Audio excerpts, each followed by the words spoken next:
Salahuddin dengan berani mengambil langkah-langkah untuk menyelamatkan sukunya yang telah diduduki oleh Gregor. Dia menyusup ke dalam suku dan berpura-pura sebagai tawanan dalam upaya untuk mengecoh musuh. Namun meskipun begitu, Gregor justru senang memiliki kesempatan berduel dengan Salahuddin dalam rangka membalas dendam. Sementara itu di sisi lain, Mefdud menggagalkan aksi curang Afram yang akan menyerangnya dari belakang dalam rangka barter tabut suci. Sedari awal, kedua belah pihak memang sudah tidak saling percaya. Oleh sebab itu, Mefdud enggan memberikan tabut suci dan justru meminta koin emas Afram. Afram tidak punya pilihan lain selain mengikuti permintaannya agar dia dibebaskan.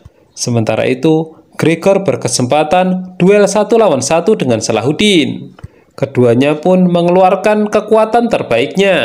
Hanya saja, Salahuddin masih lebih unggul, bahkan berhasil melukai salah satu mata Gregor. Afram semakin naik darah mengetahui Salahuddin menyerang sukunya, dan sekarang pasukan Gregor sedang tertekan. Gregor disarankan anak buahnya untuk mundur agar mereka bisa selamat. Di sisi lain, Victoria juga penasaran bagaimana nasib Gregor dan anak buahnya. Hingga kemudian datang kabar bahwa pasukan mereka kalah telak. Victoria akhirnya turun tangan memutuskan untuk melawan suku Salahuddin sekaligus menyelamatkan Gregor yang terjebak. Salahuddin dan keluarganya selamat, suku juga telah direbut kembali. Sofia hanya bisa meminta maaf, ia telah berusaha. Seakan masih tidak terima, Turanshah ingin membantai satu persatu tentara salib. Namun ia dicegah oleh Salahuddin. Menurutnya ini tidak etik, membantai orang yang sudah tidak berdaya. Aziz diperintah Salahuddin untuk mengejar Gregor. Namun ketika ia hampir mendapatkannya, Victoria dan Afram muncul. Mefdud ternyata tidak senang dengan kemenangan Salahuddin. Menurutnya akan sangat berbahaya jika Salahuddin menjadi besar dan akan menentang kesultanan. Aziz dan kawan-kawan memilih mundur karena mereka kalah jumlah. Sementara itu Gregor masih sakit hati, satu matanya telah dibutakan Salahuddin. Namun ketika akan membalasnya justru dilarang. Sebelum kembali ke Damaskus, Sultan Nureddin memastikan bahwa makam Rasulullah ditembok dengan timah. Karategin terus merayu kakaknya untuk membatalkan pernikahannya dengan Sultan Nureddin. Ia berjanji kekuasaan di suku akan tetap aman. Tiba-tiba Karategin diperintah Mefdud untuk pergi ke suku Salahuddin. Padahal di sana masih diliputi kekecewaan karena kaburnya Gregor. Mefdud hanya berbasa-basi mengucapkan selamat atas kemenangan Salahuddin. Namun ujung-ujungnya Mefdud menghendaki Salahuddin dan Karategin berbagi kekuasaan. Afram akhirnya memberitahu Gregor dan Victoria bahwa Sultan Nureddin saat ini berada di Madinah dan dalam perjalanan kembali. Jadi kalaupun mereka kalah dari Salahuddin, mereka masih memiliki harapan menyandra Sultan Nureddin. Salahuddin dengan tegas menolak disandingkan dengan Karategin. Namun Mefdud mengancam bahwa dialah yang mengeluarkannya dari penjara hingga bisa menyelamatkan sukunya. Afram juga menceritakan kepada Gregor dan Victoria bahwa ia telah berusaha menghabisi Sultan di Madinah, namun tidak berhasil. Berhubung Sultan hanya membawa pasukan sedikit, maka mereka berkesempatan untuk menyandranya.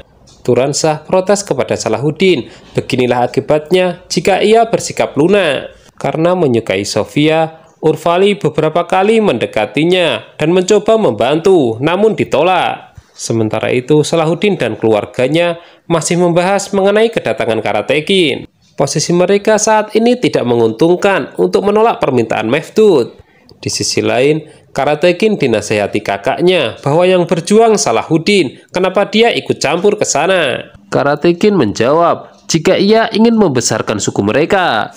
Ketika Sultan sudah mendekati Damaskus, ia memutuskan untuk beristirahat di penginapan.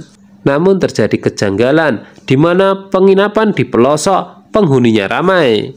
Dugaannya ternyata benar, penginapan itu disabotase oleh musuhnya. Sementara itu Simon kecewa anak buahnya gagal menghabisi Sultan. Omar Mela baru memberitahu Salahuddin bahwa sebenarnya Sultan Nureddin menyamar pergi ke Madinah. Informasi ini membuat Salahuddin khawatir sebab Sultan hanya membawa prajurit sedikit. Sementara itu, Meskipun telah merubah rute perjalanan, Sultan tetap disergap karena dibuntuti oleh Simon. Bahkan kali ini, Gregor dan Avram ikut turun tangan memastikan agar mereka tidak gagal. Salahuddin tiba di penginapan dan menyaksikan sisa-sisa pembantaian. Dari hal itulah, ia pun semakin khawatir. Imad dan Sirkhuh ditawan, Sultan Nureddin hanya berjuang sendirian.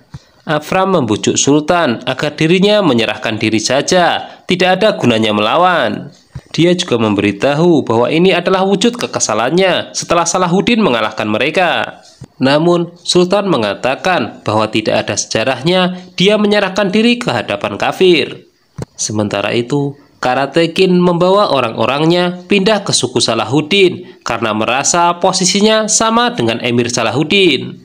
Tentu hal itu memancing reaksi semua orang termasuk Turanshah. Namun semua disuruh menahan diri karena Salahuddin belum kembali. Lagi pula, perintah Mefdud merupakan perintah Sultan. Hingga akhirnya semua tidak bisa mencegah dan hanya membiarkan Karatekin hidup bersama mereka. Ketika Salahuddin tidak bisa menemukan jasad Sultan di antara puing-puing pembantaian, dia berkeyakinan bahwa Sultan disandra oleh Gregor. Hal itulah yang memberinya petunjuk untuk menuju Gaza. Sementara itu, Avram menyodorkan surat perjanjian untuk ditandatangani Sultan Nureddin bahwa ia akan menyerahkan tabut suci. Namun tentu saja Sultan menolak sebab apa yang dilakukan Mefdud adiknya sudah benar. Bagaimana bisa ia menyetujui agenda rahasia Avram ingin mendirikan Kesultanan Yahudi? Karatekin mengadu kepada Mefdud bahwa dia tidak diakui sebagai pemimpin di suku Salahuddin. Mefdud akhirnya memberikan kuasa penuh bahwa Karatekin sejajar dengan Salahuddin. Victoria dan kawan-kawan datang ke Damaskus memberitahu Melike Hatun bahwa suaminya mereka sandra. Setelah itu, giliran Mefdud yang diberitahu, jelas ia sangat marah. Setelah Salahuddin mengetahui mereka pergi ke Damaskus, ia pun segera menuju ke sana. Victoria dan kawan-kawan menuntut Mefdud mengembalikan tabut suci, jika tidak Sultan akan dibunuh. Salahuddin datang untuk menentang kesepakatan ini. Mefdud mengatakan bahwa ia tidak punya pilihan lain, keselamatan Sultan di atas segalanya. Salahuddin akhirnya menawarkan solusi bahwa dia dan kawan-kawannya akan membebaskan Sultan.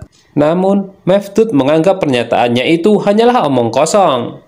Dia tidak punya kekuatan lagi setelah pertempuran di suku. Turanshah mencoba melobi Ismet Hatun agar dia bisa menarik Karatekin. Namun yang terjadi justru sebaliknya. Karatekin kembali dan menganggap memiliki kekuatan penuh sama seperti Salahuddin. Saat ini, Salahuddin mengajak teman-temannya membebaskan Sultan sebelum tabut suci diserahkan kepada Avram. Karatekin memberitahu semuanya bahwa Sultan Nureddin ditawan oleh Victoria dan kawan-kawan. Namun anehnya, bukannya membantu untuk membebaskan Sultan, ia justru ingin mengambil alih suku Salahuddin. Bahkan Turanshah yang melawan, akhirnya ia sandra. Melike Hatun lagi-lagi menegaskan bahwa Mefdud tidak pantas menjadi Sultan. Jika dia tidak segera bergerak, maka ia akan mengerahkan pasukannya sendiri menyelamatkan Sultan. Robia mendatangi Karatekin menuntut agar kakaknya dibebaskan. Ketika dia akan menyerang, anak buah Karatekin mengganggunya. Hanya anehnya, Karatekin justru mematahkan tangan anak buahnya. Hal itu karena Karatekin menyukai Robia. Salahuddin kembali ke sukunya untuk meminta bantuan. Hanya saja ia justru mendengar berita Turanshah disandra Karatekin. Sementara itu, Victoria dan kawan-kawan mengancam Sultan Nureddin bahwa dia akan segera dieksekusi sebab Mefdud akan memberikan tabut suci. Namun Sultan Nureddin mengaku dirinya tidak takut sebab kematian di Al-Quds sudah ia impikan. Salahuddin menemui Turanshah dan berjanji akan membebaskannya, asalkan dia tidak mengulangi perbuatannya dan memilih diam terlebih dahulu. Salahuddin lantas menemui Karatekin dan memberinya kekuasaan penuh sama sepertinya. Sebagai gantinya, ia tidak boleh mengganggu sukunya lagi. Karatekin setuju dengan kesepakatan ini karena disaksikan oleh para bey yang lain. Kali ini giliran Ismet Hatun yang mendesak Mefdud untuk segera bergerak membebaskan Sultan. Namun karena dia lebih memilih dengan caranya sendiri, Ismet Hatun dan Melike Hatun sangat murka. Salahuddin menceritakan kepada keluarganya mengenai kondisi Sultan. Jika dia tidak segera mengambil langkah, ia takut tabut suci jatuh ke tangan Avram lagi. Mefdud telah mencapai batas waktu untuk menyerahkan tabut suci. Namun para prajuritnya justru berdemonstrasi. Mereka akan bergerak sendiri menyelamatkan sultannya. Namun lagi-lagi Mefdud menggunakan kekuasaannya untuk mengancam bahwa mereka akan dihabisi jika melanggar perintahnya. Salahuddin meminta saran kepada Omar Mela untuk menyelamatkan ayah angkatnya. Omar Mela bersedia membantu dan akan bergerak secara diam-diam. Waktu yang dijanjikan tiba. Gregor dan yang lainnya menunggu kedatangan Mefdud menyerahkan tabut suci. Namun Avram mengatakan bahwa setelah tabut suci mereka dapatkan, mereka akan segera mengeksekusi Sultan Nureddin. Sementara Salahuddin dan teman-temannya sedang menuju Al-Quds, Mefdud keburu disergap oleh Gregor dan Avram. Kali ini Mefdud yang tertipu. Avram mengambil kembali tabut suci, sementara dia tidak diberikan sultan. Dan tidak sampai di situ, Mefdud bahkan dihabisi. Dia ditinggalkan begitu saja dalam kondisi sekarat. Sementara Avram melanjutkan rencana jahatnya, yaitu membunuh Sultan Nureddin. Dia tinggal selangkah lagi mendirikan Kesultanan Yahudi dengan memanfaatkan Gregor dan kawan-kawan. Beruntung, Mefdud ditemukan Salahuddin. Ia pun memerintahkan anak buahnya untuk memberikannya pertolongan. Salahuddin akan fokus menyelamatkan Sultan dibandingkan merebut tabut suci. Gregor sangat senang ketika Avram memerintahkan untuk membunuh Sultan Nureddin. Sementara itu, di Al-Quds sendiri, mata-mata Salahuddin mulai bergerak. Dia pun menemukan beberapa bahan peledak yang akan bisa mengacaukan proses eksekusi Sultan. Tak lama dari itu, Sultan pun dijemput paksa untuk dieksekusi. Sultan mencoba menenangkan anak buahnya bahwa ini sudah takdir. Dengan bangganya, Gregor memamerkan proses eksekusi Sultan ke hadapan rakyat. Di waktu yang sama, Salahuddin menerima informasi dari mata-matanya melalui merpati. Mata-mata itu sedang mencoba menghidupkan api di ujung anak panahnya. Sementara itu, rakyat Al-Quds sendiri sangat menghormati Sultan Nureddin. Jadi ketika Sultan akan dieksekusi, rakyatnya marah, banyak yang berdemo, bahkan bersedih. Namun Sultan menenangkan mereka bahwa jika dirinya mati, akan muncul sultan-sultan yang lain yang lebih berani darinya. Tiba-tiba, ketika detik-detik eksekusi, terdengar suara ledakan dari tempat sebelahnya. Kesempatan itu digunakan Sultan Nureddin dan anak buahnya untuk melarikan diri. Mereka pun sempat terjebak di antara tentara salib. Hanya saja mata-mata Salahuddin membantu mereka. Di tengah huru-hara ini dimanfaatkan oleh Salahuddin dan anak buahnya untuk masuk ke Al-Quds. Sementara Gregor hanya terfokus untuk mencari pusat ledakan. Victoria marah ketika mendengar Sultan Nureddin melarikan diri. Ditambah lagi, tentaranya memberitahu bahwa Salahuddin berhasil masuk Al-Quds. Gregor diberitahu kemana arah perginya Sultan. Ia segera mengumpulkan anak buahnya dalam rangka pengejaran. Saat ini, Sultan Nureddin kesulitan untuk melanjutkan perjalanan karena Imad terluka. Hal itu membuatnya dengan mudah disusul oleh Gregor.